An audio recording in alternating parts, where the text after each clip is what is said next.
All right, so welcome to the PA Care Partnerships 2021 webinar series. My name is Mark Durgan. I'm the project director for the Pennsylvania Care Partnership.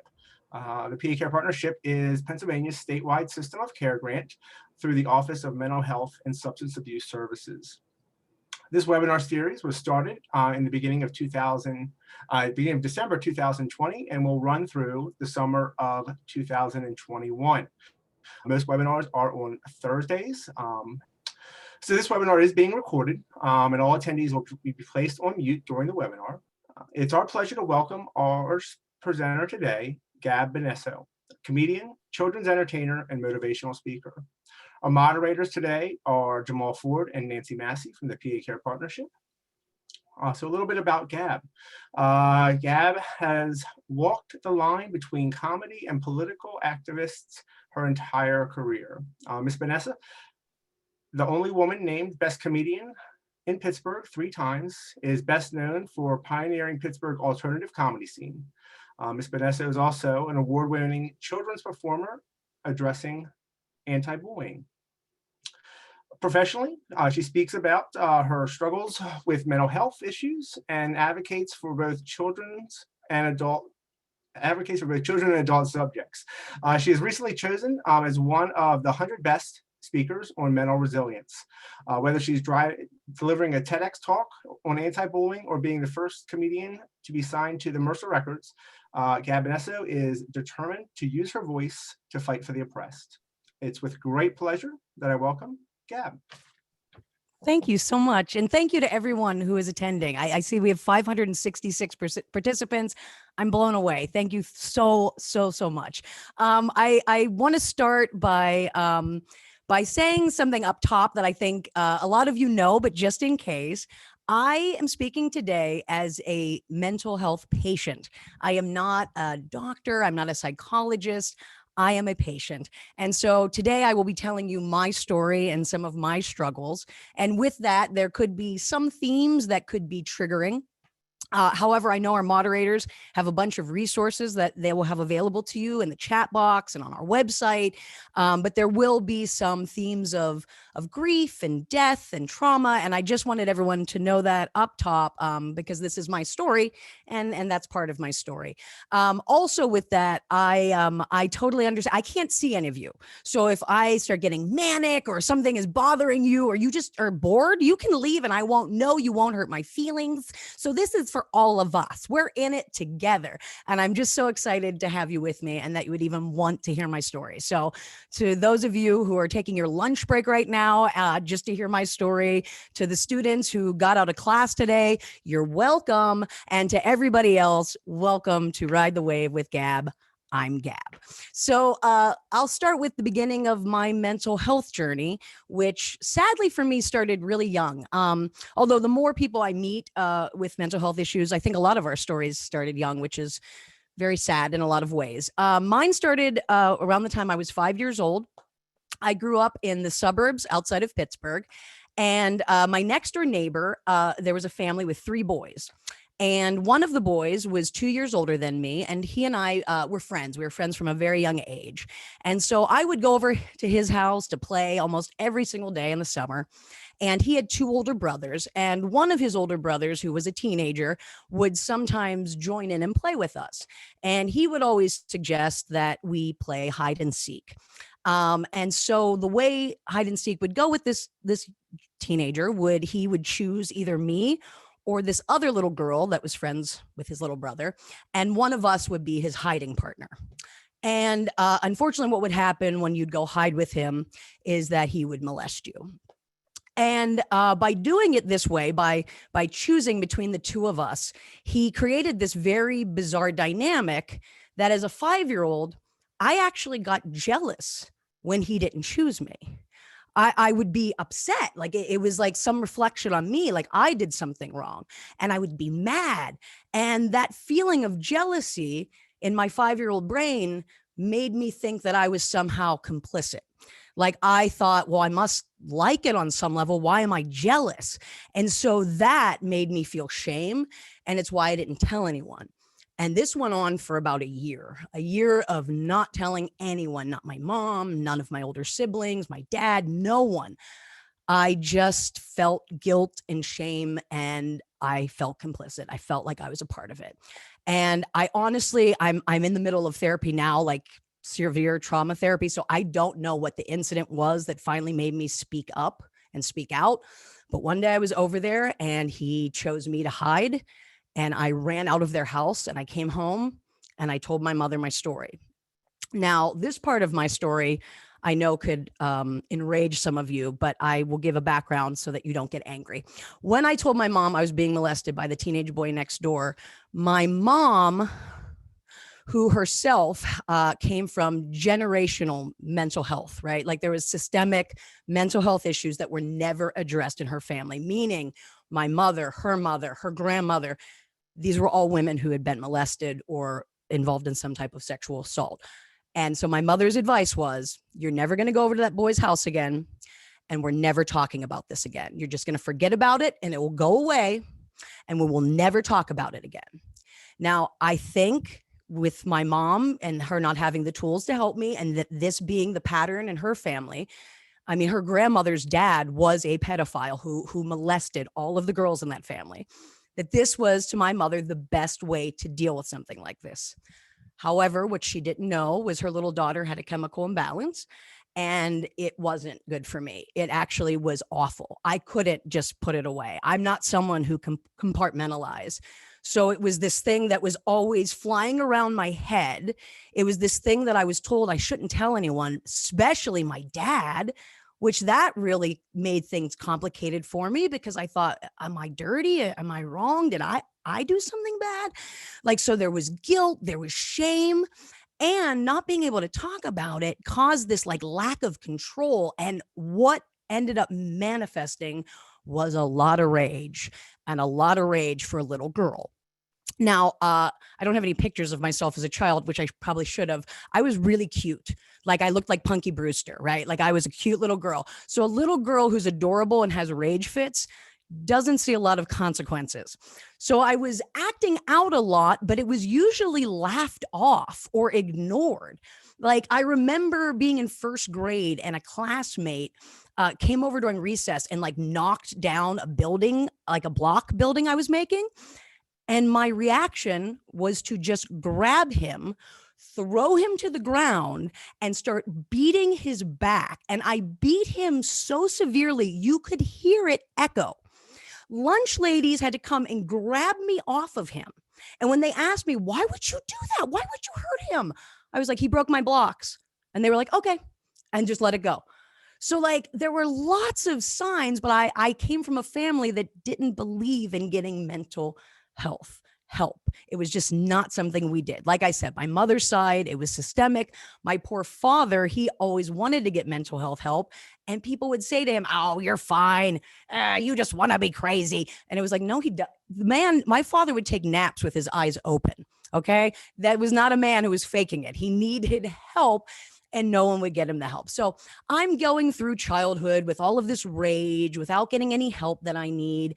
And there's a lot of other things that are going on in my little kid world. I have adult male siblings.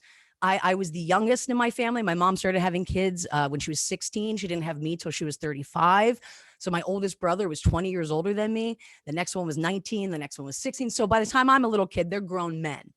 And one of my older brothers was a drug addict. So I had an active drug user in my life. So life was constantly chaotic. Another one of my older brothers had severe bipolar disorder. And when he was 30, he moved back home to live with us. And he took out all of his anger and rage on me. And I dealt with a lot of verbal abuse that I just had to brush off and deal with without getting any help. So there was just all of this like anxiety and this tension and my rage. And when I'd act out, it was never disciplined or it was never questioned. It was just, yeah, the baby has a bad temper, or, oh, Gabby threw that thing and it broke. But it was never like, there was never any like, we should talk to somebody. And then I got to middle school. And all of this is still going on. And then I get a tumor. I develop a tumor on my head that has to be removed, which was terrifying. And I'm going through all the Am I going to die? All of the things you can imagine when you're a child with a tumor. That same year, 3 of my grandparents died in the same year. So now I'm dealing with real grief, my own fear of my own mortality. Meanwhile, I have all of this other baggage that has never been dealt with. And so in 7th grade, finally, when it all is just hitting at once, the school steps in and they're like, you know what? This kid needs some help. We're going to put her in group therapy and we're going to get this kid some help. I get through one session, come home, tell my mom, I'm like, hey, today at school, they told me to go to this room and I thought it was going to be something awesome. Like I thought I was getting picked to go to space camp. And mom, I was in group therapy. And my mom, who just, she had gone through probably the most tragic life you'll ever hear in your life. She survived the worst. So she was just like, you don't need help. I'm your mom. I don't know if you need help. And she like called up the school and reamed them out for putting me in therapy and saying that if I needed therapy, she'd know, and all of this stuff. And once again, it was just like a missed opportunity to get the help I needed. And all through high school, I mean, I struggled. I had definite bouts of depression. I was getting bullied. I was severely bullied on my high school soccer team to the point that it literally derailed my entire future. I was, set to go on to play soccer, but when you're getting severely bullied and you don't want to leave your bed ever, the only option was to quit the soccer team to get away from my bully. And I did. And I, missed out on a lot of opportunities because of that, because I didn't have the tools I needed to deal with my issues. So now I get to college and I didn't want to go to college. I did everything in my power to sabotage going to college. I didn't even take the SATs. I literally did not tell my parents the SATs were coming, thinking if I don't take them, I can't go to college. Of course, the school was like, she's in all honors classes and AP. Don't you want your kid to take the SATs? And my mom's like, what? So last minute, I take the SATs, I get into college. My family decides Duquesne University is the school for me because it's small, it's close to home, and with somebody with my, undiagnosed issues, this would be a good thing. It was like the thing we knew existed, but we never talked about. So I went to this little simple school, and there I could finally get some mental health help. Unfortunately, while I was at Duquesne, my father, who was the strongest, most powerful man I've ever known in my life, got aggressive bladder cancer. And the first 3 years of college, my father suffered with cancer until he died my junior year. And during that time, my rage fits were coming out again. I remember, the usual punching walls, that sort of thing. I had a satchel of books that I wailed at one point and it wrapped around my thumb and pulled my thumb out of the socket. And because it was my own rage fit that caused this injury, I didn't go to the hospital, which began a beginning of me injuring myself and not going to the hospital. And I know telling you this, you probably are like, oh, you seem like a cute little lady. You're in your little cardigan, these rage stories. But no, my rage was real. I know that it's not, society tells you women don't have rage. I know that it's not supposed to be this way, but my rage fits were awful. I mean, I, at one point, 1 month was in the ER every week from breaking a different bone in my hand from punching walls. I, at one point, destroyed the entire interior of my car. I just beat it. I mean, beat it to the point I broke all the plastic. The plastic became shard pieces and was cutting my knuckles. Blood was everywhere. I didn't know what I did until it was done. Then I'd give someone a ride and they'd be like, what happened to your car? Were you in a car crash? I'd be like, no. I did that. And they're like, what? Like, yeah, where do you want me to drive you? I'm totally sane. I should be behind the wheel of a car, stuff like that. And it was just like, and no one was like, hey, shouldn't you see a doctor for stuff like that? And it just was getting to the point where it could not be denied anymore. And I started seeking help and I started getting it through Duquesne. After my father died, I started getting help at Duquesne. And the thing was, it was therapy that I could afford because we didn't have health insurance. We lost our health insurance when my dad died, and it was free. It was sliding scale. So this was the beginning of me getting a little bit of help, but it wasn't enough. It wasn't what I needed. And there they had diagnosed me with bipolar disorder. I was going in to see a therapist 5 days a week. It was getting to the point where I was like, I think you might need to see somebody else. And so I did go see a psychiatrist and a new therapist that specialized in bipolar disorder. And from there, it was many meds, lots of meds, antipsychotics, Geodone, Seroquel, Abilify, lithium, you name it. I was on it, Lamictal. I've done it all. But I needed that. I needed that to stop all the rage. I needed something to bring me back down so that I could start addressing these issues and climb out of this abyss that was just leaving me angry all the time and not my true self, and truly on a course for destruction. I've never been a suicidal person, and that I've never sat down and been like, I'm going to kill myself. But at this time that I'm describing, where I was breaking bones every day and just out of control, I had several episodes where I, in a manic rage, tried to drive my car off the road, tried to drive my car into a tree, tried to have some excuse to not be here. That didn't seem like I did it on purpose. I definitely got that low, and I had to get the serious help that I needed because I was that low. And I know that when I talk about the amount of pills I was on, it does seem like a lot. And I did have some bad things that came out of that, including TD. I chew my tongue, I rock, I fidget. These are things that came from taking those meds. But had I not taken those meds, I couldn't have grounded out to start my climb out of this. And by the time I started climbing out of it, my mother was at a place where she had lost her husband. She was finally coming to terms with her childhood. She was seeing things differently. And I'm getting this major diagnosis. Like when I was first told I was bipolar, I was told I was bipolar 1. I could stop working. I could collect disability. I was that bad, according to my doctors. But I knew that I needed to be an artist, because without art, I have no will to live. And you can't make money and be an artist and be on disability. So I just said, nope, not going to do it. Don't want it. I want to keep working. And so I explained to my mother our situation. I was like, this is what I'm being told. I have this very, very serious mental health issue. I'm being told that it's a family affair. I need support. Are you down to be my support? And my mom, I think, because she was at a point in her life where she was so lost after the death of my father, she thought this is an opportunity. It's an opportunity to be a mom again. It's an opportunity to help my baby. And honestly, I think she thought personally, she thought she never dealt with her mental health. So this is a time for us both. Let's do this. Let's do what she couldn't do for my dad. Let's do this now.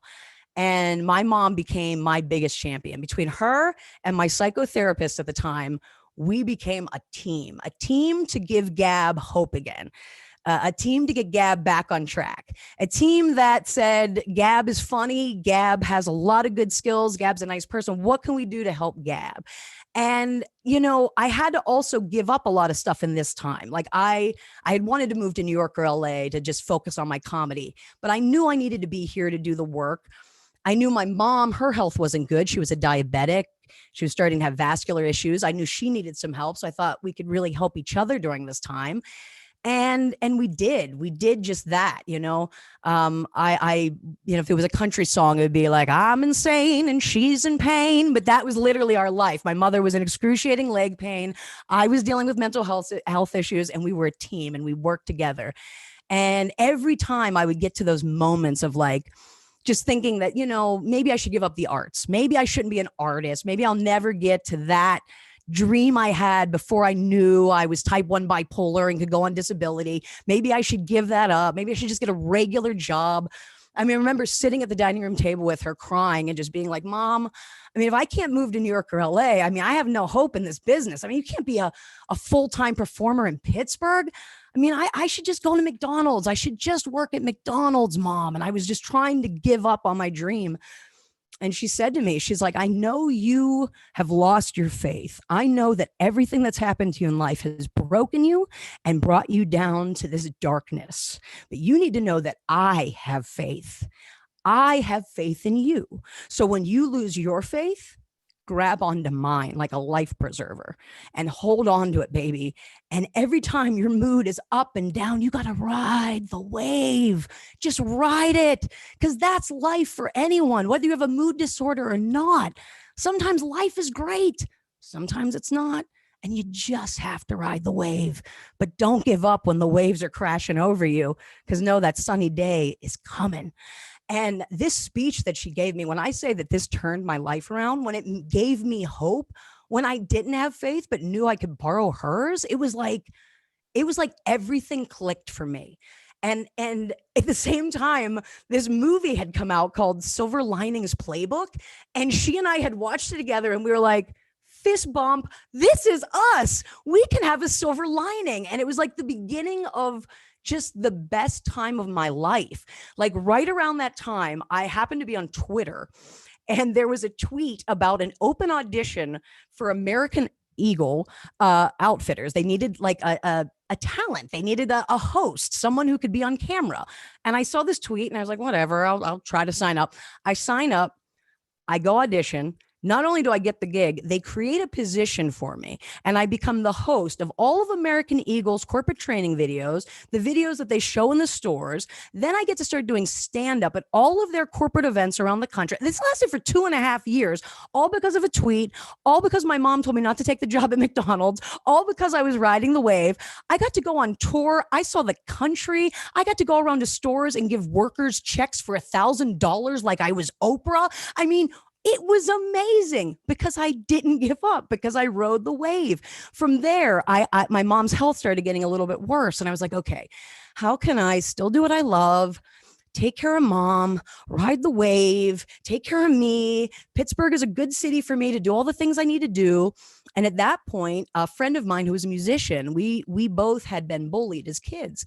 And my best friend was in education. And she was telling me that there was this real like need for anti-bully assembly programs. And she was like, why don't you and your musician friend get together and create a program? You were bullied.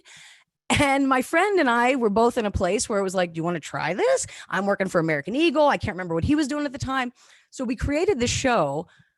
It just took off. It changed our lives. I had to quit American Eagle because the Josh and Gab show, my anti-bully program, was such a full-time gig. I mean, we were doing 4 shows a day, sometimes 5 days a week. It was wild. I mean, I still have the thing, but I think you guys are aware COVID's happening. My point being, I didn't give up. I kept going. And with stand-up, the same thing. I would get these amazing opportunities to open for my heroes, Richard Lewis, Liz Winstead, who created The Daily Show, John Hodgman, all because my mother sat at a dining room table giving me her faith. I mean, you want to talk about people sharing? She shared the most important thing you could give somebody. And I think it's so remarkable that this is a woman who her whole life, she had no one to help her. She never had any mental health help. And at the end of her life, she not just came through, she was a hero, a coach. I mean, she was everything to me. She is why I'm here now, able to tell this story. She's why I'm still riding the wave. Every good opportunity that has come is a big part to my mother. But with that, I should say that in the last 5 years, I've gone through some more tragedy. My mom, unfortunately, her health took a real turn. And through just surgeries related to vascular care, my mother died of sepsis in 2015. A year after my mother passed away, my brother, who I'd mentioned that was an active drug user my entire life, he died of an overdose on Christmas Eve. During that time, I was really lost. I had put out my first comedy album. I tried having a business manager. The first one took me on a trip to Los Angeles where I was sexually assaulted.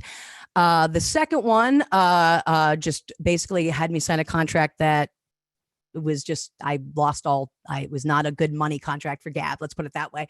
Luckily, I was able to get out of both contracts. So it was just a lot of rough things there in the last 5 years. And then COVID. So what I would say to that is, I would say having gone through everything I went through in my life, I would say having to have a mom that was a survivor and teach me how to keep going has kind of equipped me for this time in our world. Like, I do think, if there was a song that would be playing all the time when my mom walked into a room, it would be Beyonce's Survivor. I'm a survivor. Like, she was that person. So like, I know that if my mother was a survivor, then I am a survivor. If my mother was that strong, then I am that strong because I am of her and I have her faith. So I've really, been able to use the tools I have developed through my life dealing with mental health issues to get through the current situation. I'm not going to lie. Last week, not to get political, but there was a little scary event that happened on Wednesday. It has affected my sleep. I'm trying to work on it. My new therapist has me grounding. So I'm trying to ground myself when I'm afraid the big red button is about to be pushed. So that's what I'm doing, guys. I'm grounding. I have stress bands. It's really good. But no, I really feel like I am in a place where I know with my mental health, and this is a sad thing to know, but I know that it's something I'm always going to have to deal with. I don't know about other people out there who deal with mental health issues, but sometimes I'll have like a really good week, like a whole week without one episode. And I actually think like, oh my God, I've done it. I beat bipolar. I'm cured. And then I remember, oh no, I'm not. I'm going to be crashing soon. That was mania, you silly goose. You're never going to be cured. And that's okay. Just because we're never going to be cured, just because we're not perfect, and keep in mind, no one is perfect, that doesn't mean we shouldn't still try to be the best we can be and have the best life that we can. I'm tired of mental health being this stigma or this thing that we need to overcome. I mean, when you really look at it, I mean, crazy, right? That's a kind of mean word. Like everyone on CNN last week kept saying the incident at the Capitol was crazy. So how is that incident crazy and I'm crazy? See, that doesn't compute to me. That both can't be true. I can't be crazy and the events at the Capitol can't be crazy. That's not fair. I don't think I'm crazy. I think my life has been crazy. I think events have happened that have been crazy. I don't think I'm crazy. I think I have a chemical imbalance. I think my brain's a little different. It works differently than other people's brains. I think a lot of people with mental health issues have chemical imbalances. They've had brain injuries. How is that different than someone who has a bad heart? Right? How is that different than someone whose liver doesn't function properly or their kidneys? Why is there like discrimination among organs, right? Like, why are we judged because this doesn't work the same way yours works? I don't get mad when someone, can't run a marathon because they had a heart attack. I don't get mad at my friends who've had heart attacks and can't go on the Jackrabbit roller coaster ride. I mean, you would never do that, but it's so much easier to be judgy about mental health. And I won't tolerate it. If you can't be understanding to mental health, if you don't believe it's a real thing, I don't have space for you in my world.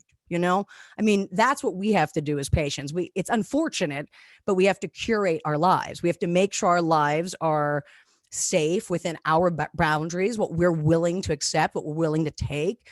But I'm done with this narrative as though there's something wrong with us. I'm done with that. I really am. Like, I truly believe people who have overcome mental health issues, like we are so strong. We are stronger than the average person. I mean, I'm really into comic books, so I tend to think of us like the X-Men. I think if you have mental health issues and you've figured out a way to deal with them and then not just survive them, thrive with them, you're an X-Men. You are Wolverine. You are amazing. Come on. Don't let these people convince you otherwise. It's not cool. It's not okay.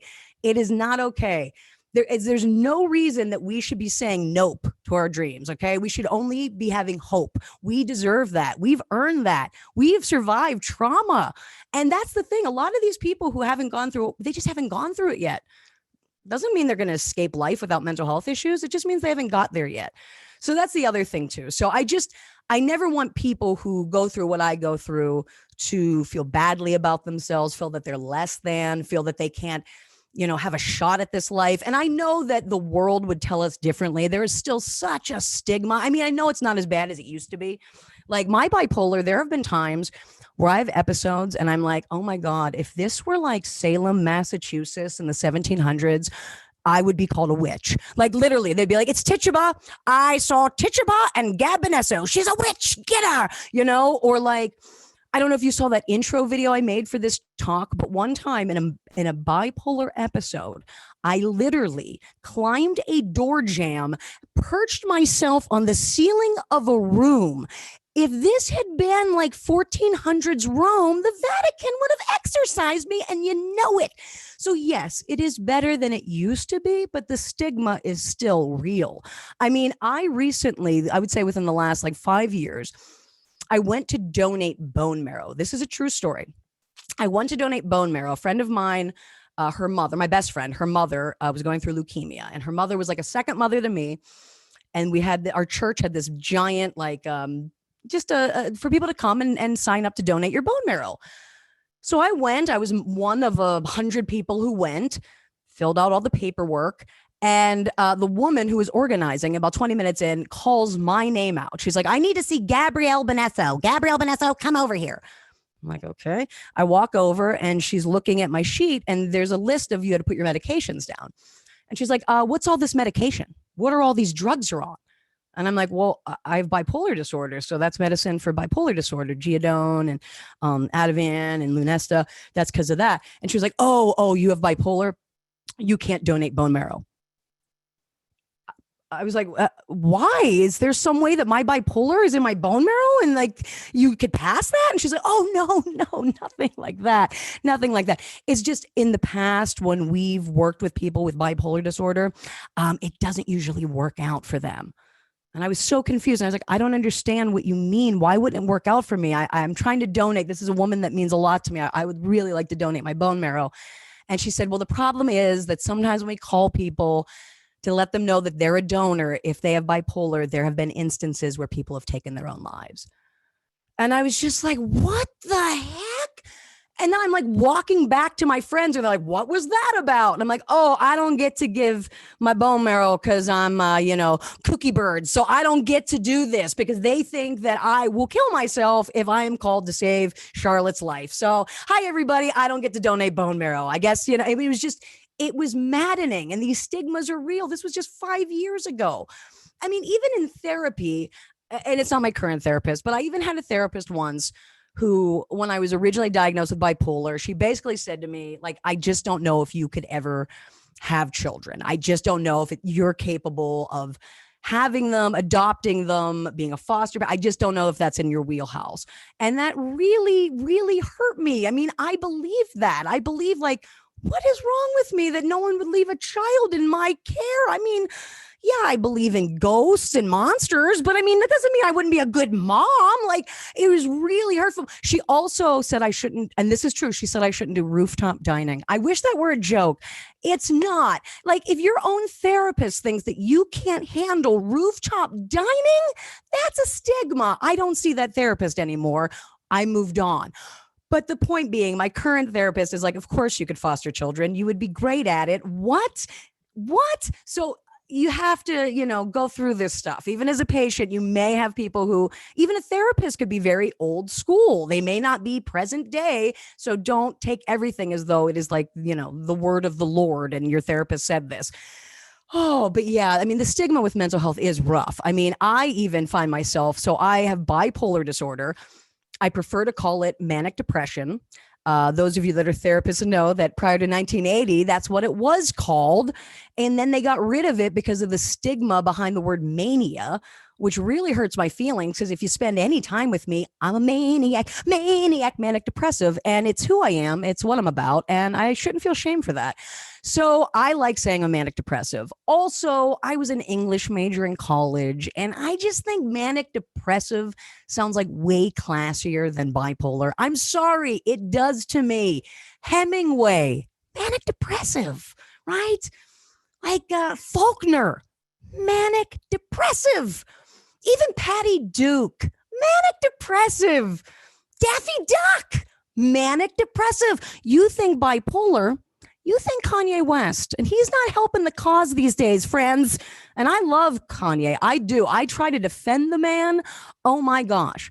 My thing with Kanye is if I ever wrote something as brilliant as College Dropout or My Beautiful Dark Twisted Fantasy, I might think I'm God too. And then when people are like, hey, you're not God, you're in a manic delusional episode, I'd be like, no, I wrote this thing. Don't you remember? Peace out. I'm Kanye. So I get where Kanye is coming from. I just wish he had better people in his life to help him.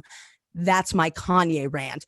But truthfully, though, I'm at the point where I just think the one way we can move forward with this, the one way we can all, those of us with mental health issues, is by being open about it. I know that there's a stigma, but to break the stigma, we need to talk about it. And I have friends who still to this day can't fully admit to their mental health issues. Like they're always like, there has to be an adjective to like before they describe what they're dealing with. And what I mean by this is like, if I have a friend who's dealing with anxiety, they can't just say, oh, I have anxiety. They're like, I kind of have anxiety. I do a little bit. I have a mild case of anxiety. They always have to have that adjective before it. Or like if a friend's trying to explain to me that, they have, I don't know, anxiety or not anxiety, OCD, right? Like they'll say they have OCD, but they don't want to make it seem like it's bad OCD. So they're like, I have like a medium level OCD. Basically, the people in my life describe their mental illness as though they're describing salsa. And when you have bipolar, you only come in one flavor, and it's hot, it's picante, it's a fact. Although I do have a friend with ghost pepper schizophrenia, and he's doing really well. So thank you for asking. Sorry, I got ADHD there for a second because someone called me Wolverine in the chat. It like popped up, and they're like, she's Wolverine. And I, as a little girl, I did always want to be Wolverine, and the boys would be like, you can't be Wolverine, you're a girl. And yeah, sexism. Hello, what's gender? But anyway, I am Wolverine. But truthfully, when you really if you really read the X-Men series, Jean Grey, I mean, if she's not bipolar, who is, right? She's totally bipolar because she goes from Jean Grey to the Phoenix. Anyway, enough of the comic book stuff, you guys. I don't want to do that with you. But I want to tell you about my new therapist. She is aces. I love her. In like 3 sessions, we did more than I did in 3 years with my last therapist, which if you're watching, I'm really sorry I said that. But no, seriously, she's great. I love her. In fact, so much so that in my last session, I said to her, I want to donate my living brain to her. Like I was like, basically, I want to donate my living brain to science. I just think I could really help people, and I'm going to give it to you. I want to give you my brain. And she said to me, oh, I don't do research. Which I think was a really professional way of saying you're scaring me. Don't you? Like, I just think when you're like, hi, here's my brain. And she's like, I don't do research. And I thought right then, I'm like, she's good. She's good. She didn't make me feel uncomfortable. She didn't make me feel badly about myself.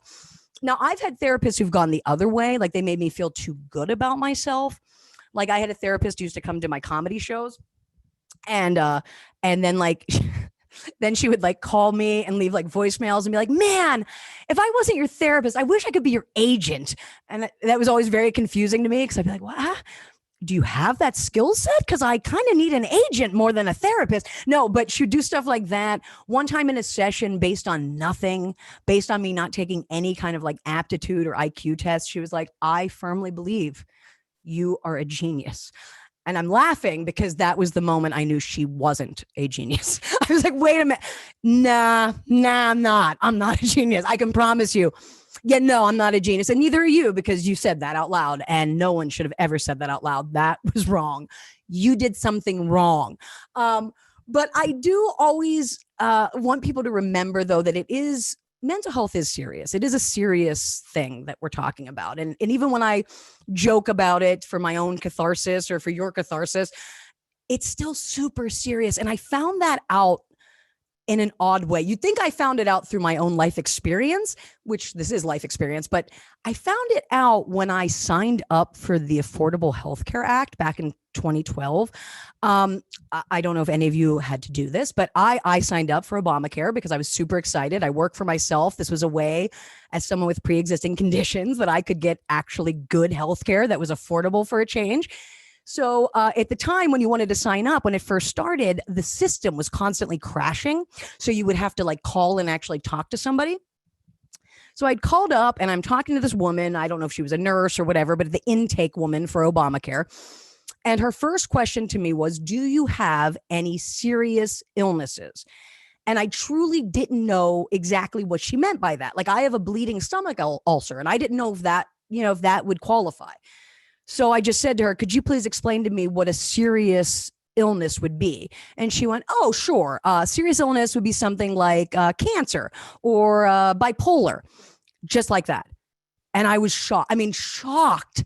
And I was taken aback and I said to her, wait a minute, you compare cancer to bipolar? And she said to me, I actually think bipolar is worse than cancer. And this shocked me even more because I had lost my father to cancer. And I just, and I'm thinking about what my father went through with cancer. And then I'm thinking about myself and they just didn't seem like in the same ballpark. So I said to her, really, you think that cancer and bipolar, or you would equate them. And she said to me, I actually think bipolar is worse than cancer because you can beat cancer. And she meant it. And I was horrified. I mean, it literally was like, you just pushed me into a depressive episode. I'm trying to get health insurance and now I'm sad. Like it was rough. If like I could have taken my business somewhere else, I would have, but it was, government health insurance. I wasn't like, oh, I'm moving to Canada, darn it. How dare you compare my disorder? But no, but the reality is, guys, that's what I'm trying to say, that when you sign up for healthcare, it's that serious. So it's not cool to me that people aren't understanding of Kanye West, to call back that fella, but they can be understanding when somebody has cancer. I mean, there really shouldn't be a difference to somebody with a horrible cough and somebody whose ego is off the rails. Like, I feel as though the reason people cannot be sympathetic or empathetic to mental health is because sometimes we're going to say something you don't like. Sometimes we're going to be mean and nasty. Sometimes we're going to actually say the truth. You're really going to hate that. Sometimes we're going to call you out on your abuse. Sometimes we're going to do this or that. And it's not pleasant, is it? It comes off nasty. You don't like that. If it makes you feel badly, then it should be our fault. And I think that's really where the empathy is lost and the sympathy is lost. My mother had a really great ability that when I was going off the rails, when I'd get angry about a TV show and decide that it was somehow connected to what was happening in the world and that really God was tricking us all, and I would go on these rants and she'd just be like, okay, baby, that's a great idea.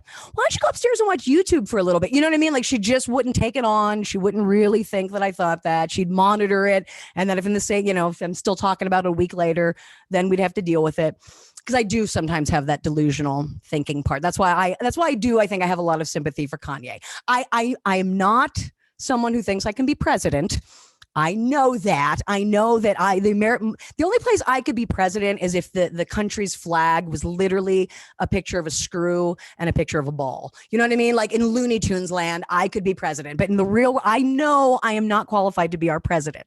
However, as a little girl, I thought I was the Virgin Mary. That is true. I spent at least 3 years believing I would give birth to the Son of God. That's true. That really happened. That's real. When my dad died, I thought his ghost entered my body. And for about 2 years, I thought I was my father. Also real. I mean, it happened. And then my last relapse of thinking I was somebody that I'm not, I want to say it was like around 2009. And I blame Sandra Bullock. Really, she gave way too good of a performance in The Blind Side that I thought that I was Sandy B in The Blind Side. And people who know me know this is true because I was once at a live show doing comedy and I thought someone who looked like Michael Orr was in the audience. And then I just left. I tried to foster them. Yeah. So yeah, I mean, I understand delusional thinking, which is why I try to have sympathy for Kanye when others don't. But Kanye's worth it, y'all. But yeah, I mean, amygdalas, am I right? Mine's kind of broken. Mine, I react because of trauma. I react to things the way other people don't. Like little things that you could handle, I can't handle. Stink bugs for one. I can't handle them. Just saying them puts me in a tizzy. I moved into a new rental house last year in January. There has only been one in my house, and it was because a friend of mine who had stink bugs at their house came over, and I know that they brought the stink bugs. And every time my landlord asks me, how's it working out with the rental? I'm like, well, that one time I had that stink bug in my kitchen. And he's like, well, but it was just that one time, right? And I'm like, yeah, but I mean, it was in my kitchen that one time. And he's like, well, yeah, I mean, that's pretty, right? I mean, stink bug. I don't think that's a landlord issue. And then this fall, 2 were on the outside of my glass door and 1 was on the outside of my front window. And my sister was like, hey, did you have any stink bug issues this fall? I'm like, yeah, 2 on my front door, 1 on my front window. And she's like, so they didn't enter your house in any way, shape or form. You just saw them on the outside of your house. Yeah. So, I'm having stink bug problems again. Like bad. bad. The reason it started is because when stink bugs first came to Pennsylvania, I was one of the first people who noticed them, right? And I'm like, guys, are you seeing these weird bugs? And they make noise and they go zzz, click, and they click because they have these hard shells. And people are like, you don't know what you're talking about. Like, people were gaslighting me. And then it came out that a shipment from China came to Penn State and brought the stink bugs. And then I did the research and I knew everything about them. Well, anyway, this one December, every night, a stink bug would attack me in the middle of the night. Now, at this time, yes, I was on 1,200 milligrams of Geotone, 900 milligrams of Seroquel, a bunch of other meds. That's not the point. Point is, stink bugs waking me up in the middle of the night, and sleep is the thing I need more than anything. So I'd wake up, I'd trash my entire room trying to find these stink bugs. It was culminating. It was getting big. It was getting bad. It got to the point that on Christmas Eve of this year, whatever it was, like 2008, a stink bug was bothering me in the middle of the night. Did my thing, turned on all the lights, went through my room trying to find the stink bug. I couldn't find it. I finally go back to sleep. At like 9 o'clock on Christmas Day morning, this stink bug flies right at my face and lands on the bedpost right next to me, looking me right in the eye. When I say I cracked Rambo style is an understatement. I had been wrapping presents, so there was a box cutter in my room. I grabbed the box cutter and started stabbing the stink bug like I was Norman Bates in Psycho. My sister walks in my bedroom and is like, Merry Christmas, what's happening? Like the look on her face as I am stabbing my bed. I mean, the stink bug was decimated. I'm just, and I was like, sorry, there is a stink bug. Merry Christmas. Yeah. Stink bugs, because my amygdala, it just is a little wonky, you guys. It doesn't work right sometimes. And so stink bugs are one of my stressors. And I know it's silly. And I know that this summer I'm going to do like immersion or some kind of therapy, or I'm going to let my therapist cover me in stink bugs because I'm tired of surviving and I want to start thriving, y'all. So that means I have to do some of these difficult therapies. But it's going to be worth it in the end. It really is, because I've got dreams and I'm not giving up on them. I'm not giving up on me. You know what I mean? Even though my mom's not here anymore, I know that she still has faith in me. And I have faith in me now. Like, that's kind of the difference. I've somehow have learned to have my own faith. And I don't know. I just have a good perspective on things that I haven't had in a really long time. And I know it's because therapy is working. I know it's because I keep working really hard on all this stuff. And the truth is, medicine is not going to be enough. Like, there's a lot of other things that I have to do to keep on track and to shoot for my dreams and to want to live this life. And a big part of that is sleep. I mean, for me with bipolar, I mean, sleep is make or break for me. I have to have 8 hours at least, if not more, or my mood is it's not good. And that's when the delusional thinking will happen. If I don't get enough sleep, that's when I really can get paranoid and delusional. So sleep is a must. I work so hard on making sure I get sleep. Another thing is diet. And people hate to hear this. I know it. I hate to be this person. I want to be we're all friends. We're X-Men. But the X-Men have to eat well. It's a fact. Like, I do. I don't know. I mean, I'm just speaking for me with bipolar disorder. I do so much better when I eat healthy. So like sugar, fattening foods, fried foods, they tend to bring me down. I find myself going into like full blown depressions when I eat poorly. Another thing that I have virtually eliminated from my life. I mean, here and there, if it's like, a wedding or some nice occasion, I pretty much have eliminated alcohol from my life.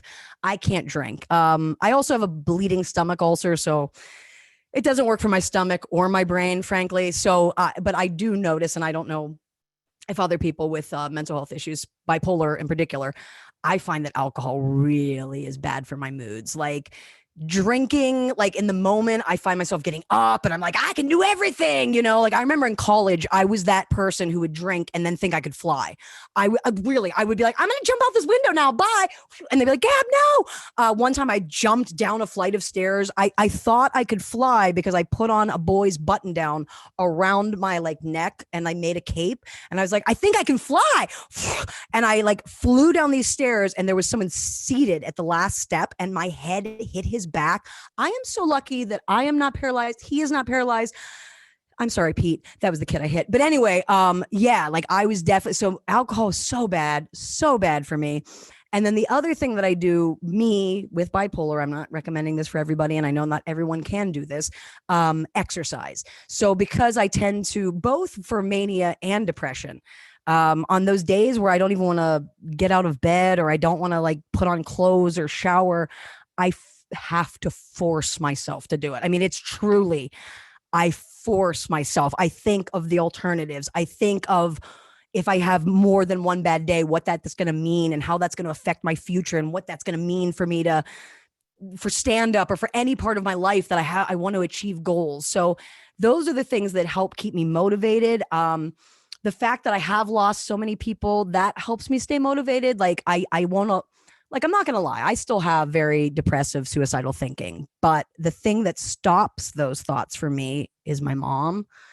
It's my sister and my best friend. Like I can't even, the thought of leaving them and in that kind of way, and my sister with the amount of grief she's gone through, I could never do that.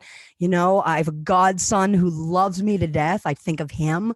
So, I mean, I get that dark still. I want you to know that. I mean, in no way am I cured. In no way just because I can come here and talk to you, it doesn't mean that I don't still have bad days. I mean, last night I had to replace the battery in my fire alarm, and then I still hallucinated the beeping all night because my anxiety was so bad.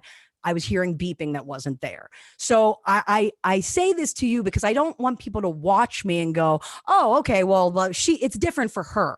Like, no, I'm still in it. I still have bad days. I can talk to you much easier than I can go check my mail. I haven't checked my mail in days. I won't do it. I'm afraid of it. I don't like checking voicemail. I'm afraid of mail. Maybe it stems from my index trauma. I don't know. The point being, there are things that other people can do that I seriously struggle still. And I get in front of you and I talk. Okay. So I think the difference of me and a lot of other people that do these mental health talks, I'm not a doctor. I'm a patient. I'm still in it, and I'm still trying, and I believe in hope, and I'm not giving up. And I just hope that seeing me and hearing some of my story, and I couldn't go into all the trauma and all the madness that was my childhood, but I hope that, I don't know, knowing that I'm out there and I'm not giving up, and I don't know, and finding what works for me. And, you know, art is what works for me. That might not be what works for you, but there is probably something out there that you could channel your mental health into, and you can also thrive. So, I hope that this meant something to you. I hope you enjoyed it. I hope that my humor wasn't too callous, but it's, you know, it's autobiographical. So that's me. And I believe that we are going to open it up to everyone, and we're going to do like a question and answer portion. But yeah, I just thank you all so much for joining me today and hearing a little bit about me and what I go through with my mental health. So, thanks.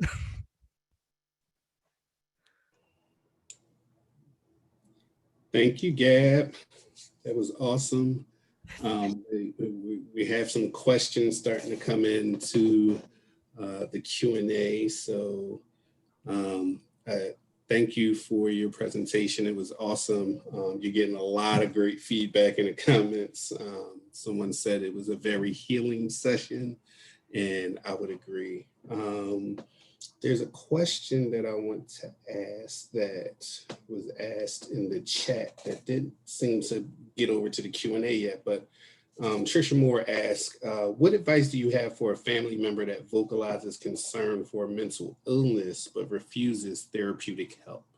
Ooh, that's really good, because I've been that person. I've seen that.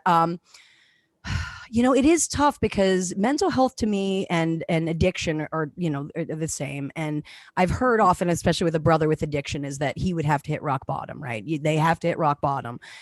And I do think with mental health, I mean, I know I've hit my rock bottom more than once, that I've had to climb back and get back into therapy. But as a family member, you don't want to watch somebody go down that path. You don't want to see them get to the point where maybe they can't come back. So I find for me, what works best is I don't do well with anger or like meanness. I have a lot of trauma issues. So if someone is like, hey, I love you, and I'm really worried about you, and this is what I see, and this is what is coming to me, and I would like to talk to you about it, and have a talk that way, in a really kind, safe way. That might be the best way that they can open up, and you can start the conversation to help them get the help that they need. But it's so hard. And with mental health, I know that it's like, I know dealing with us sometimes for you is like the family or the doctor, like you feel like I know I make people walk on eggshells. I hate that when I'm in one of my moods, but you have to keep that in mind. That's part of our mental health. That's part of our issues. So if you can find a way to do it in a way that makes us feel safe, we may be more open to talking. Thank you. Estella Vangelis asks, how can family members best support someone with bipolar disorder? So okay, this is what I truly think.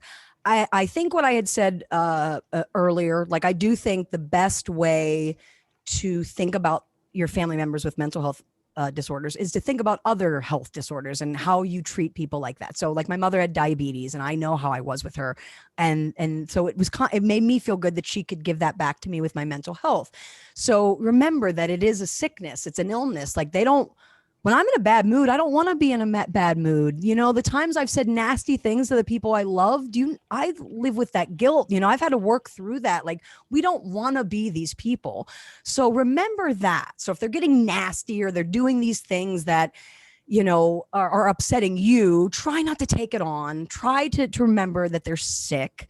That's a big part. But the other thing with bipolar, and I find this, what I love about my mother, God rest her soul, she's not here, but my mother never let me use bipolar as an excuse. And I have a lot of friends that I get in fights with over this exact thing. Like I have friends who I know for bipolar, I can't drink alcohol, but I'll have friends with bipolar who will tell me they do illegal drugs like acid or something like that. And I'm like, what?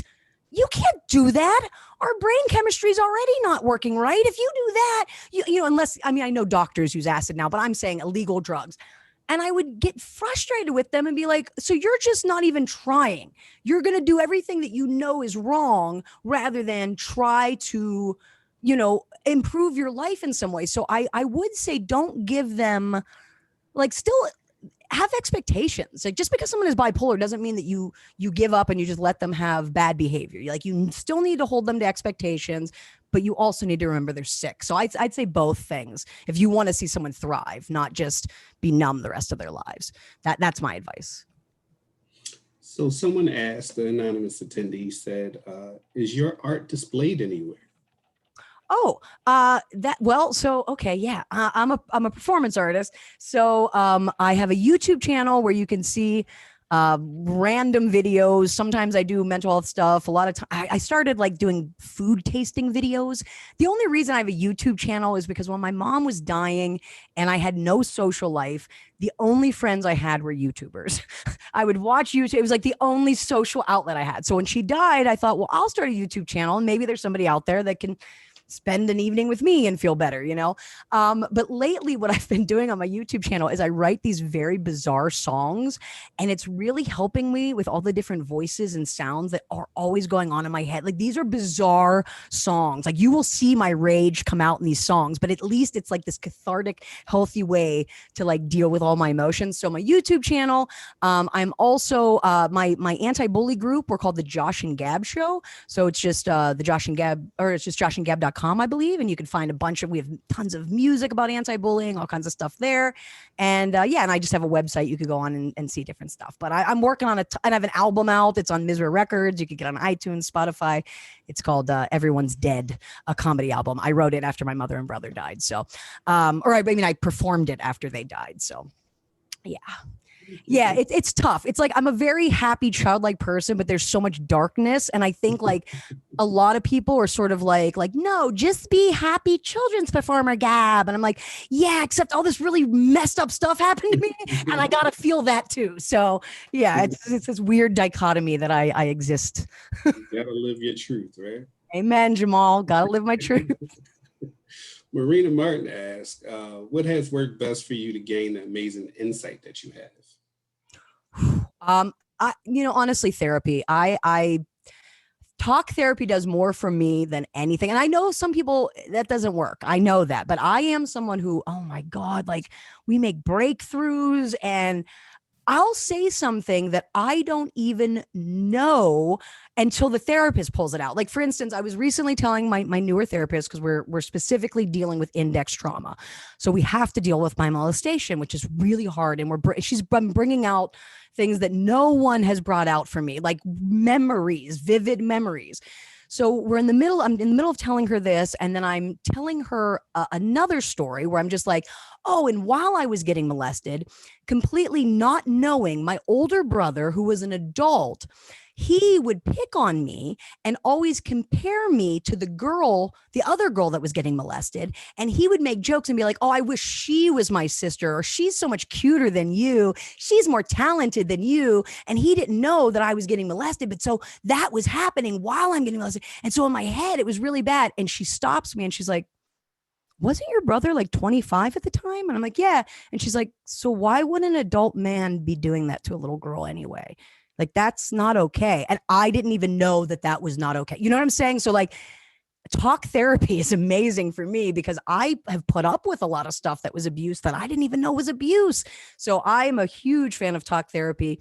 And also for people who are at the point where I was like, if you are at a point where you are dangerous or you're making your behavior is definitely in the realm of psychotic. I mean, medicine is definitely going to have to be on. I'm sorry to say it. I mean, you might not want to hear this, but if you can't calm down naturally, you're going to need help. So that is another big part of it. So I would say, depending on where you are mentally, if you are in the brink of it's going really bad, you need to see a psychiatrist. You need to get help. If you are someone who's in the midst of, you've been working on it, you're there, I say talk therapy has done wonders for me. And I just keep growing as a result. So Chair Durkin asks, thanks for sharing. What works for you? Love your energy. I was curious how you manage those days where you have to work or perform, but your energy is lacking. Well, I find it hard to believe though, Gab. Yeah, that's not the problem. That is never a problem. It's more that the energy's too much. Like it is like oh my God, I've been up since 5 o'clock this morning. I woke up like a fireman, ready for the fire today.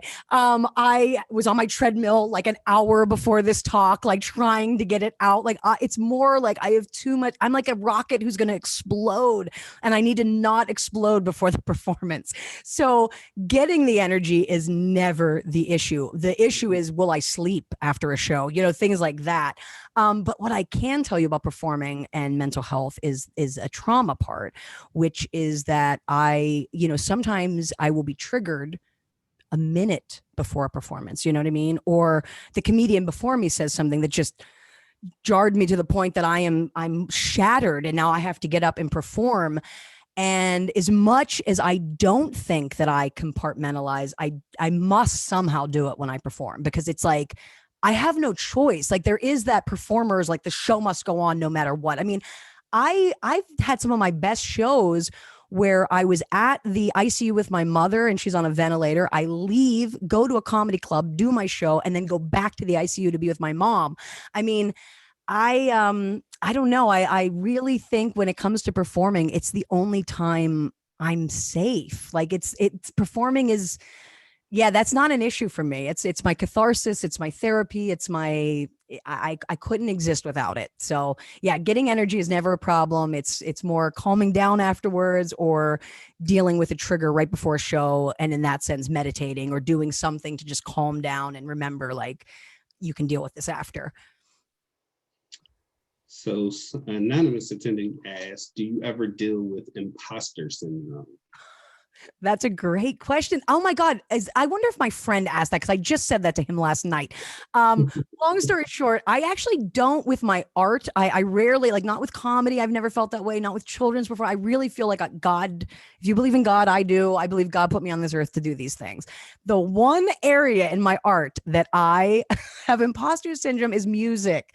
And which is so bizarre. I was a trumpet player all through school. I was a professional musician as a high school student. I was going to go to school to play play professional trumpet. I didn't. And I think that's when my brain broke and I was like, you are not worthy of music. And I didn't even start singing professionally till I was 28 years old. Like I wouldn't sing out loud until I was 28. So it took a really long time for me to accept that I do music, but I don't believe I'm music. Like when I do my school shows with the kids, I play drums and I sing and I rap, and kids will be like, Gab, you're the best drummer I know. I'm like, oh, I'm not a drummer. I'm an actress who plays drums, you know, or they're like, you're a great rapper. I'm an actress who raps. I am not a rap, because I would be horrified. Like really, if like Nicki Minaj heard me rap, she'd be like, are you for real? You know, so like, I just want these kids to know the truth. Terry Woods Phillips asks, what advice would you give a person whose family are their triggers? Oh, well, hi there, friend. I feel like you and me. Well, I'll tell you that my oldest brother, who was the one who he deals with his own mental health issues, and I can honestly say was verbally abusive to me. I don't speak to him. I don't. The last time I saw him was about a year ago, and to go to his house for an event, what I went through mentally was probably the darkest day I've had. And I mean, I haven't been that dark since that day.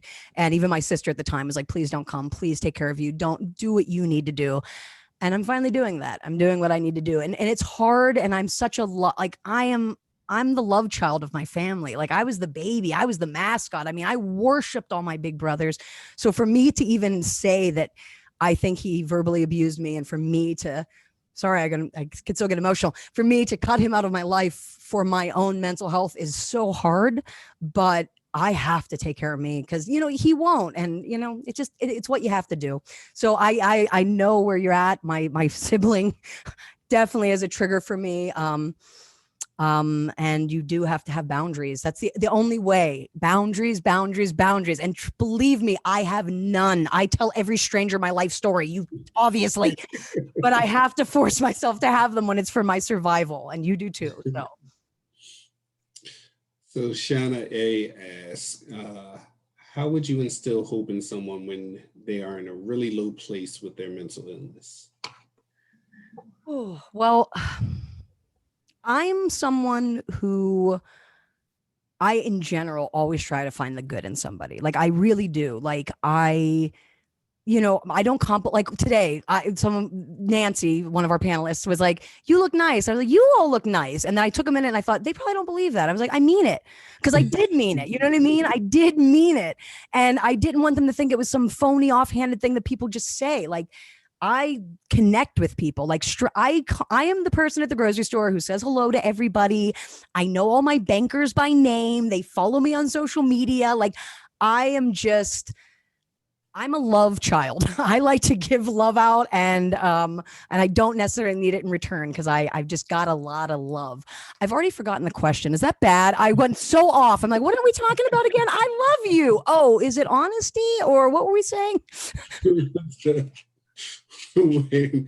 Wait 1 second. Oh, wait, how do I support someone who's lost their faith? Yes. Yeah. So I try somebody who's in a really low place with their mental illness. Yeah, I try to keep it real, be kind, be compassionate, be empathetic.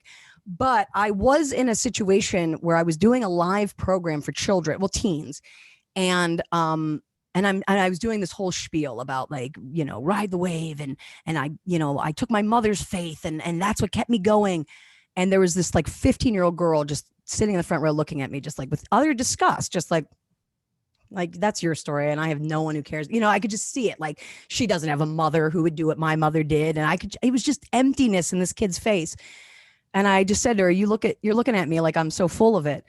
And she's like, well, that just wouldn't work for me. That's not something that would happen in my life. And I was like, so you don't have anyone in your life who would give you their faith? And she said, no, I have no one in my life, no one. And I said, is there anything in your life that you love, that activity gives you faith and hope and makes you want to do it? And she was like, maybe drawing. And I said, well, could you maybe next time you're feeling really low, start drawing and start remembering who you are, and maybe think of me and know that I believe in you, and in the way that my mother gave me her faith, that I have faith in you and your art, and maybe you can hang on to that. And she literally just stood up and just gave me a hug. And it was just the most emotional moment. And I do think that there are people who need your faith. So you need to believe in them when they're not believing in themselves. And it could be a stranger. So that would be my other thing that you could do. Laura Singo asks, what would you say to a teen who has mental health, a diagnosis, and parents do not accept or understand mental health, nor do they seem to want to learn or talk about it? Oh, God. Yeah, I feel like I don't know, just see this a lot with kids. I see this a lot with my peers, like friends who, because look, the reality is a lot of us who, when we have like, if it gets really bad, you might have to go live with your parents. You know, you might need to rely on family to help you rehabilitate. I mean, mental health is a lot, like I've said, with people with drug addiction or people who need to come back from something. And to then be in an environment with parents who don't support you is I don't know how you could do it in a healthy way that is good for you. And I almost approach this the way I would approach a child who's in a situation if they were in the LGBTB plus community and their family was unaccepting. Like, you need to stay safe. So you need to do what you need to do to stay safe in that house. But if you can get out of that house, and if there's someone in your world who would be willing to you could live with, that would accept you for where you are and help you be the best you can and hear you when you say you're sick, I might find other arrangements if it's possible. I know that it's not. I know that it's often not. So you have to just get through it until you're 18 and then get out. And that's rough. And I hate that I have to say that, but it's really unfortunate because there is a lack of education in it with mental health, with LGBTB, with issues. I mean, there's just across the board with drug and alcohol. So you really always have to be your biggest advocate. You have to take care of you. Thank you for that. Marnie asks, well, she gives you some kudos and says you've done such an incredible job of overcoming what life handed you early on. Do you ever have days where you think, why me, or life isn't fair? And how do you move past those feelings? You know, I think because growing up, I always heard my mom's story, which was just unbearable. And to know that she came through that, I never thought what's happened to me is as bad as what's happened to my mom. Like, so I think having that perspective in a way, also I'm like, you know, therapy has kind of worked for me. And I'm at the point where I can spin the positive. And even if I can't, I force myself to.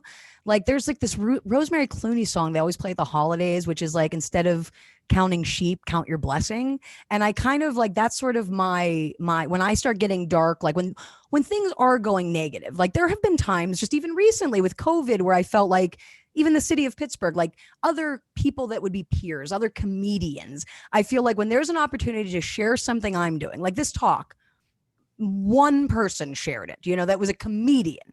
But like, if another person's doing some corny video, they're all sharing it. You know what I mean? Like, there are times where I feel so left out within my own community because like I have been awarded things or I have got to do a TED talk, and there has been a lot of bullying and jealousy even within the Pittsburgh comedy community. And it has hurt me over quarantine in these last few months where I'm like, why don't they support me? And then I'm like, wait a minute, Gab, your whole career has not been because of other comedians. It's because of the people who support you, the people who vote for you, the people who fill the theaters. Why are you even on social media with these haters? Delete. And I just deleted everybody because I'm like, I don't need to work with these people. First of all, there aren't live shows. Second of all, I'm the headliner. I don't need any of them. And I've just moved on. But like, yeah, haters gonna hate. Exactly. But you got to just like not worry about the haters. And I think about the people who adore me. Like, I think about my godson, Oscar, who I am blessed to spend now because of COVID, I get to nanny him 2 to 3 days a week. He's 9 months old. He's the coolest person I've ever met. And I have this kid who grins from ear to ear when I walk through the door. You think I'm going to worry about someone not sharing one of my videos? No, thanks. Yeah. So I just count my blessings and I try not to worry about, I don't dwell in my negativity. I try to grow from it. That's where I am now. Sandra Kling asks, how do you find the balance between holding them accountable and supporting them? And I'm guessing she's talking about someone who has a mental health diagnosis. Oh, yeah. Yeah, it is tough because this is what I would say. So in the case of like, depending on what the issue is, right? Like we're in vague discussion, but let's say, I'm trying to think with bipolar, something that could be common, right? Something, someone could be shopping a lot, right? Or spending money they don't have, right? And you could, if you're married to that person, right? That's your spouse and they're constantly binge shopping because that's what their mania is doing. And you're married to this person and you're like, hey, I know you're sick, but now we can't feed the kids and I'm mad. There has to be a way to communicate that, right? And not divorce your wife or husband or whoever the person is that is doing this in this. So I think the way to, you have to have boundaries. So unfortunately, I would say if my partner was the type of person with bipolar that did do stuff like that, I would have to have a conversation with them and say, look, I love you, but because you're sick, I don't think you should have access to our bank account because when you're sick, you take our money and now we can't pay our bills. So I love you. What can I do to help you get a better maybe you need a better therapist. Maybe we need to look for a better psychiatrist. Maybe these meds aren't working. I love you, but I also have to protect you and us and our kids. So this is the boundary I'm setting. I love you. You don't have access. And, something like that. I know that's, in that way, it could seem like they're being in charge, but it needs to be a communication and you need to get the person to understand that you are right. Like I can't be in charge of the card. You got to take it, And I feel like with me, if someone in my family is like, hey, I don't think you should A, B, or C, I listen. Like I believe people. Like I'm someone who refuses to live in a house with a gun in. I won't live in a home with a gun. I think if you have bipolar, you should never live in a home with a gun. When I was diagnosed, my mother got rid of every gun in our house. Like I could have been insulted and been like, what do you think? What do you think I'd do? But I didn't. I wasn't insulted. I agreed. Get them out. Don't want them. So yeah, things like that. You just have to smart boundaries and conversations. Talk to them because they're still them. So Brandy Reese asked, how do you choose your therapist? Oh, that's so hard. Oh my gosh. The first therapists I had were all free from Duquesne. It was all sliding scale. I'd pay like $5. So it was just like random student to random student. I think the one I ended up with the longest, I felt comfortable with him. But from there, I realized, no, I have specific disorders and I want people who work on these specific things. So like, the therapist I had the longest was specifically a bipolar psychotherapist. Like her background was 100% bipolar disorder. She knew everything there was to know about bipolar disorder. And she got me where I needed to be with my bipolar. After her, my mother and brother died. So I had a grief counselor who specifically worked on grief. And we did really well with all of that. And I felt like we had done that work. Now I feel like the big part of my journey is this trauma, this index trauma that then affects all my other trauma. And that's what I'm in now. But the reason I chose this therapist is because she doesn't just focus on trauma. She focuses on mood disorders, obsessive compulsive disorder, and anxiety. And ultimately, she believes that more people are multi-diagnosed patients. And that is her focus. And that is truly what I am. And I needed someone who could help every moving part of my mental health. And right now I've been with her for a couple months and it's just going really, really well. I really am seeing such progress. So Joe Mahoney doesn't have a question, just wanted to say Gab is the best, that I love her and he misses you. I love him. I've done many shows with Joe at the IU and at lab school out in down 79 PA. So another anonymous attendee asked, what are your thoughts on individuals that have had to eliminate someone who suffers from mental health issues from their life because that person refused to get help? Oh man. Oh, I get it. I get it. That's sort of the issue with my oldest brother. Like I feel as though he's kind of stopped with his mental health journey. So he can never see where I'm coming from. I have nothing. I love him. I want nothing but the best for him.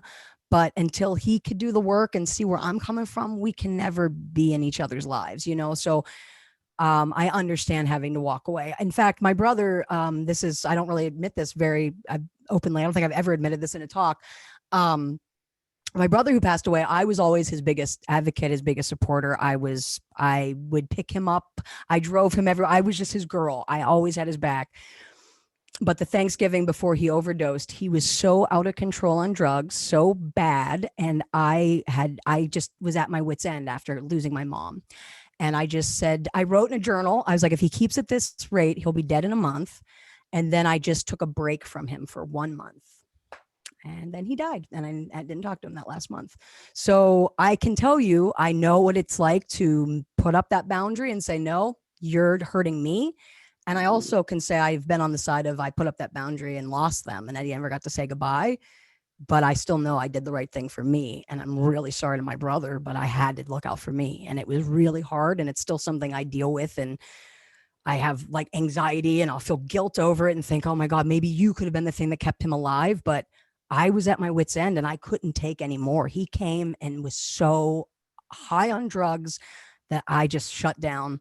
And so I know it's hard. I know it's not easy, but I've been there and I've done it in the hardest circumstance. Thank you for sharing that.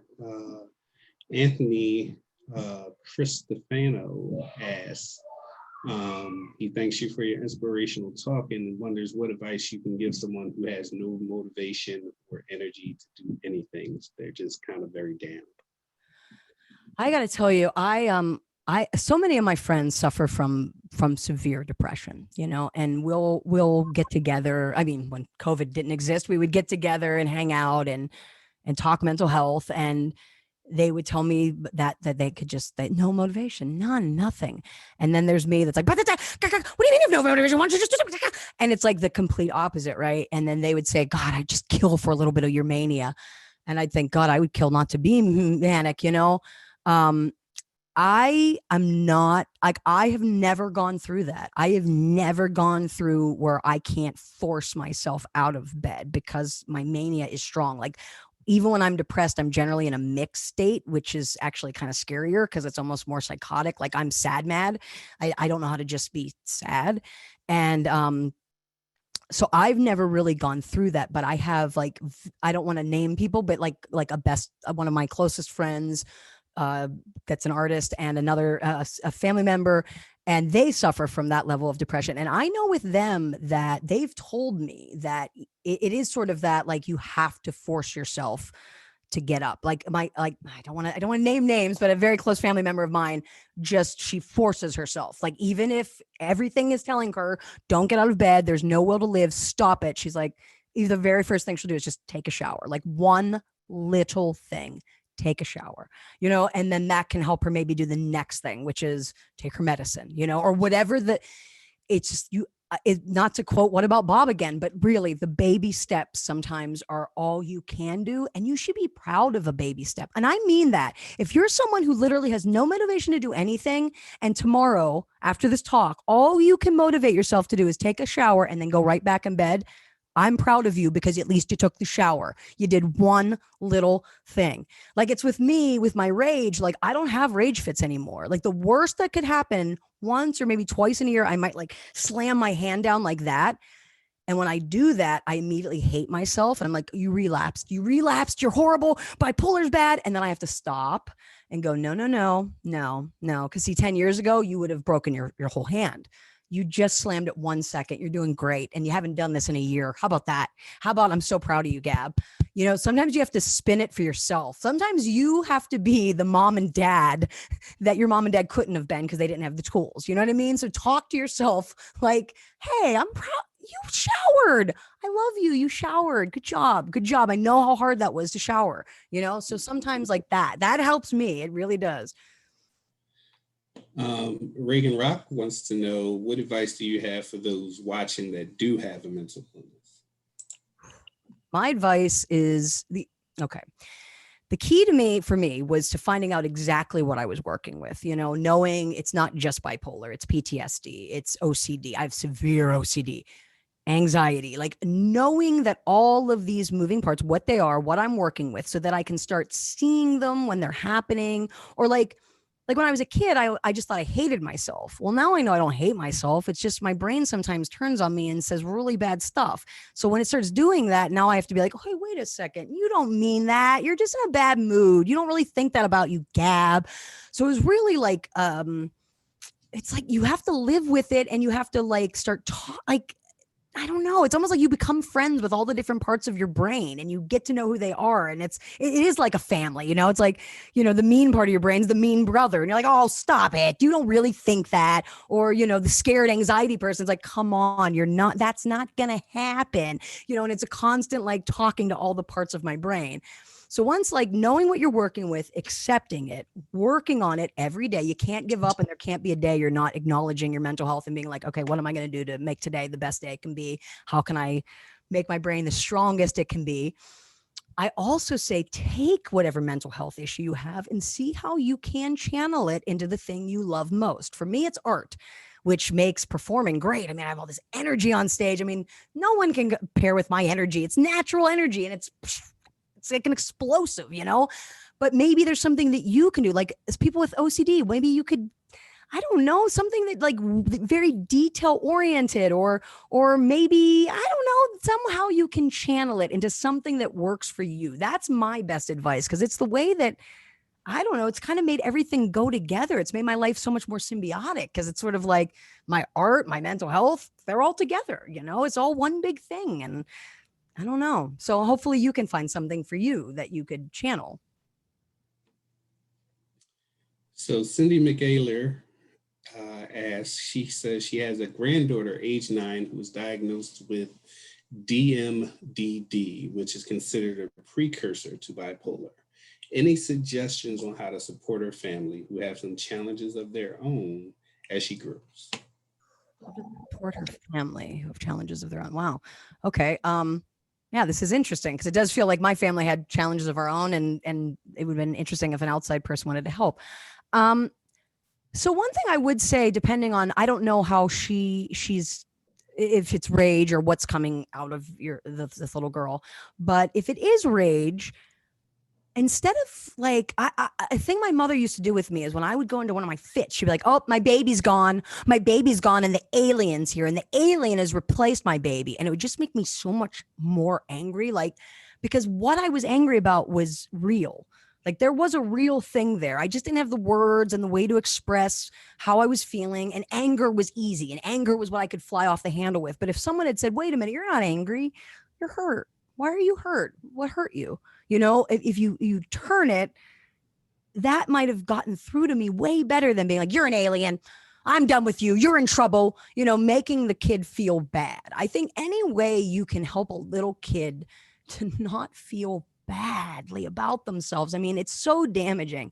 I can't even begin to tell you, like when you're a little kid and you're sitting there hating yourself, and then somebody comes at you with something and you do fly off the handle, and then they tell you you're bad and you're sent to your room, and it's just confirming all the bad thoughts you already had about yourself. That doesn't help. So I really think like kindness, compassion, understanding, love in that sense is the best way to go. But I also know there's children and people who touch, hugging, that kind of stuff, that doesn't help. That makes them want to throw you off of them, and they get angry. So I wouldn't even know how to approach a child like that. Once again, I'm not a therapist. I mean, I only know from my own experience, and I'm a very like sensitive and empath kind of a person. So I just know what mean, grumpy, punishment, that has never worked for me. So that's the honest answer I could give. Thank you for that. Have a couple minutes left. It's a couple of minutes before 4, and I know you're supposed to end at 4, but the questions are pouring in. I don't mind. I'm enjoying it. From one fellow camper to another, you describe manic depression so well. This is Dana Thompson. She says she's had trouble explaining what manic depression is to people who truly don't know what it is. Any advice for a great way to describe it to someone who has no clue in a way that they can understand? Yeah, one of the ways I always, before this started, I had said to my fellow panelists, I was like, well, one way I describe it is if you ever read Winnie the Pooh, I'm like half Eeyore and half Tigger, except Tigger kind of outweighs my Eeyore. So it's a lot of like, my career is going nowhere. Let's go to an open mic. So it's like a little bit of both. But the other thing I would say about my mood disorder or mood disorders in general is I think every person kind of has like, I don't know, like a mood shift throughout the day. Like you might start the day, you're not in the best mood, but then something happens and wow, I'm in a great mood. Man, my mood shifted. So think about your mood shift that you might have once in a day.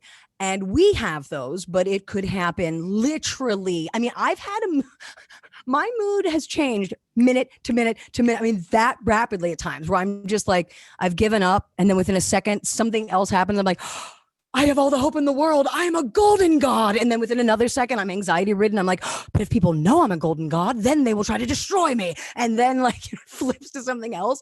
So yeah, imagine your mood shift happening rapidly and multiple times throughout the day, sometimes multiple times throughout an hour.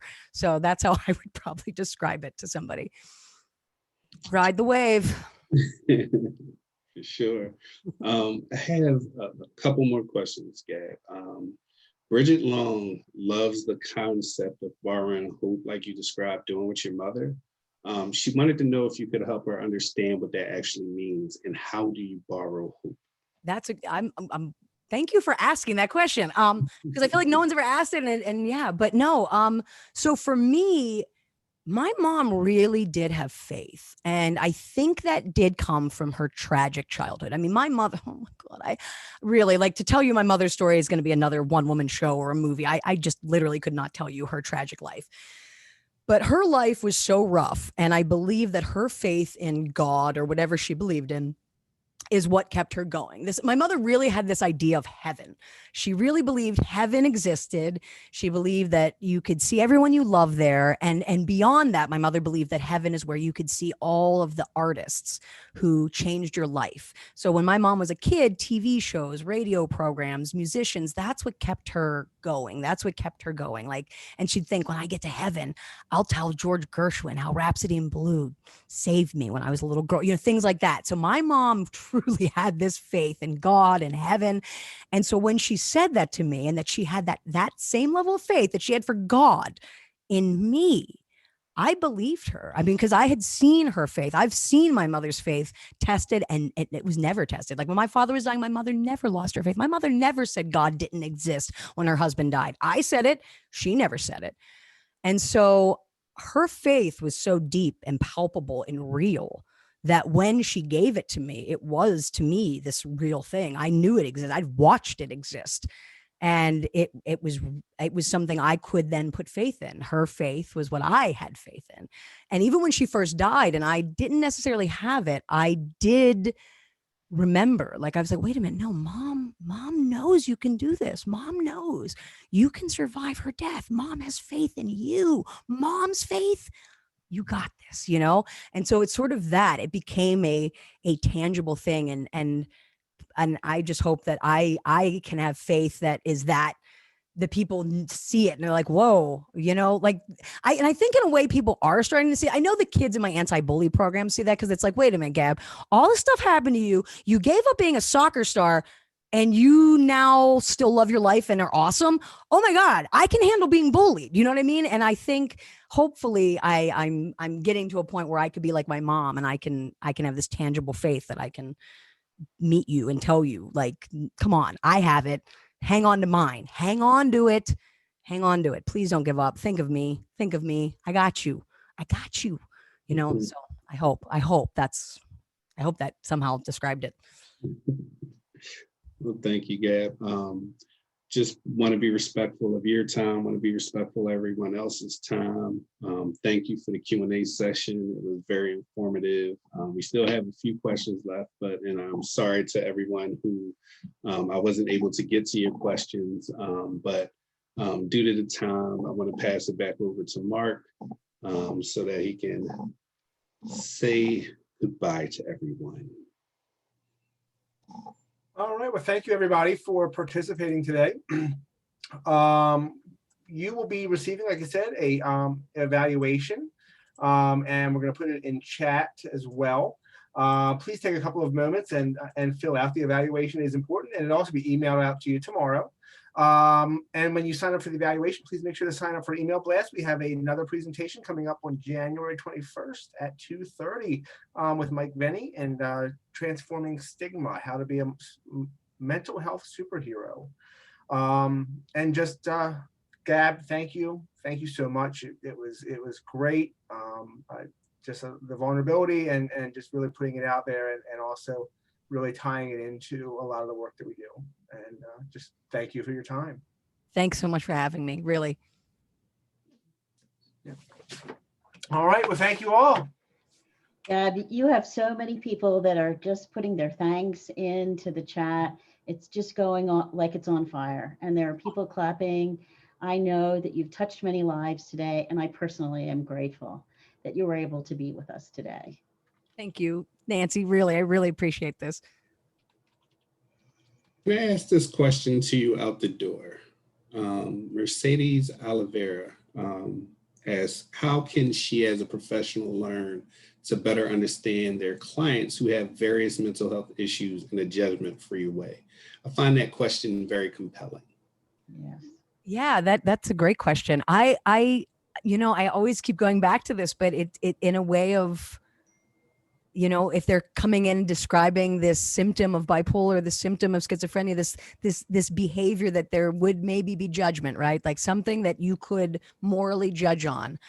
Just stop thinking about bipolar and go, okay, what if this person had cancer? What if this person had this? What if their diabetes made them be really mean and violent? Would I still judge them? And I really think it's for some reason our brain is the one organ where everyone's like, and if you could just like, see a heart, see an actual heart, like in the Wizard of Oz, in the shape of a red heart. And maybe it could help you just see it differently. I don't know. I do know that behavior, it's easy for someone to judge behavior, but when your behavior is being dictated by a brain that is not working in the way it should, I just think that if you can remember that, it would help you have less judgment, hopefully.